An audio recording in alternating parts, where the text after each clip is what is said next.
Hello বন্ধুরা, এখানে একটা ভাইয়ের কমেন্ট ছিল যে আর্মিতে যে ট্রেডসম্যানের ভর্তি হচ্ছে, তো ট্রেডসম্যানের কোয়ালিফিকেশন কি লাগবে।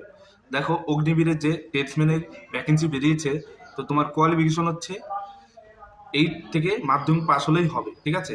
বাট তোমার কিন্তু 33% নাম্বার থাকতে হবে। ওকে, 33% 8-এ কিংবা মাধ্যমিক পাশে তোমার 33% থাকতে হবে, তাহলে তুমি অনলাইন আবেদন করতে পারবে। যখন তোমার রিটেন টেস্ট হবে, তো রিটেন টেস্ট পাস হওয়ার পর তোমার ফিজিক্যাল হবে, ফিজিক্যাল পাস হওয়ার পর তোমাকে ট্রেড টেস্ট হবে। তুমি কোন ট্রেডে যেতে যাও, কেউ যদি কুকে যেতে চায় তাহলে কুকে খানা বানিয়ে দেখাতে হবে, ঠিক আছে।